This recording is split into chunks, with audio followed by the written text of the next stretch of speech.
No quadro Saúde e Segurança no Trabalho de hoje, nós vamos falar sobre uma doença que provoca dores no corpo e que não tem uma causa aparente, a fibromialgia. Quando as crises ocorrem, fica muito difícil trabalhar. E uma das melhores formas de combater os sintomas é praticar exercícios físicos. Veja só.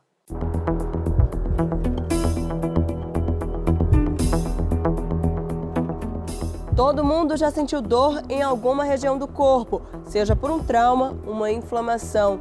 Mas e quando a dor não tem uma causa e aparece em todo o corpo, com a sensação de que essa dor se espalha dos pés à cabeça?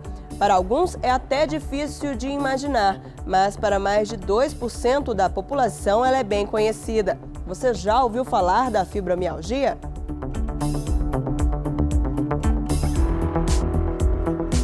Ellen convive com a doença há 4 anos. Ela sentia dores em todo o corpo, além de muito cansaço. Procurou diversos médicos e fez vários exames. Sentindo muitas dores pelo corpo, muitas dores nos braços, mas na época eu estava com a minha filha com 1 ano de idade e eu acreditava que fosse pelo esforço de carregar mesmo no colo.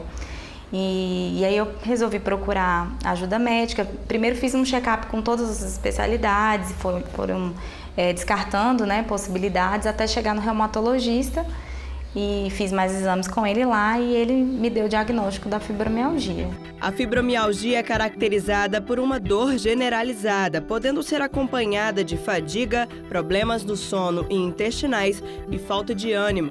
Fatores emocionais também podem ter relação com a doença, mas nem sempre quem tem depressão ou ansiedade, por exemplo, terá fibromialgia. Não há um exame específico para o diagnóstico. Para isso, é preciso que seja descartada a hipótese de outras doenças. E tudo deve ser acompanhado pelo reumatologista, especialista no assunto. A gente sabe que o componente genético tem alguma importância, mas a gente não pode dizer que é uma doença hereditária, por exemplo, que passa de pai para filho, mas que ele tem a sua importância, tem sim.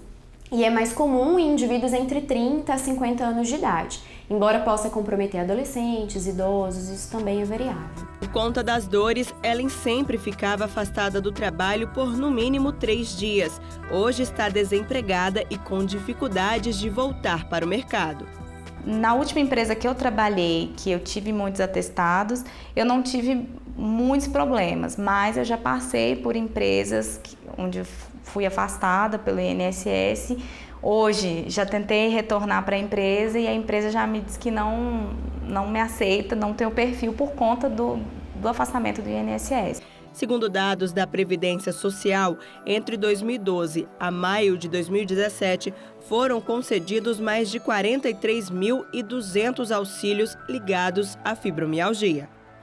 Em relação ao afastamento, nos períodos que o paciente ainda não está totalmente controlado, a fibromialgia ela pode levar a alguns afastamentos temporários.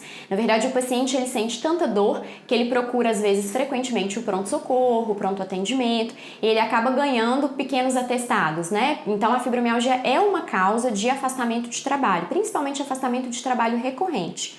Mas é uma doença que, com o tratamento, o paciente ele consegue voltar para o mercado de trabalho. Inclusive, isso é um dos nossos objetivos, né? A gente não quer o paciente afastado do trabalho por longos períodos de tempo. Existem alguns estudos que mostram que litígios trabalhistas, né, eles pioram a fibromialgia. Então, a gente quer reinserir esse paciente no mercado de trabalho. E há profissões proibidas para quem tem fibromialgia? A gente sabe que algumas profissões, alguns trabalhos, principalmente aqueles que exigem maior pressão, maior produtividade, na fase inicial eles podem intensificar um pouco os sintomas. Mas com o tratamento, a princípio, não existe nenhum trabalho que seja contraindicado para o paciente com fibromialgia. Apesar de ainda não ter uma cura, o uso de medicamentos e atividade física podem controlar as dores da fibromialgia. O tratamento ele é baseado em 2 pilares. A gente tem o tratamento medicamentoso, que é importante e que envolve o uso de antidepressivos, anticonvulsivantes, mas o pilar básico do tratamento da fibromialgia é a atividade física. Então, a gente precisa que o paciente faça atividade física regular. E a gente coloca em torno de 3 a 4 vezes por semana, atividade física que o paciente goste de fazer, que o paciente tolere, mas a gente precisa que a atividade física seja feita. Só o tratamento medicamentoso isolado não é capaz de controlar a doença. A fibromialgia ainda não é tão conhecida, por isso é importante que, ao sentir uma dor crônica sem motivo aparente, o paciente procure um especialista para analisar o caso. Quanto mais precoce o diagnóstico, mais rápido a gente inicia o tratamento, melhores são as respostas, né? A dor crônica, um paciente sentir dor cronicamente, isso traz uma série de repercussões para o paciente. Então, maior chance de sintomas depressivos, de sintomas ansiosos. Então, quanto antes a gente começar o tratamento, melhor. Então, pacientes que sentem dores difusas pelo corpo, cansaço excessivo, dificuldade para dormir, é interessante procurar uma avaliação especializada.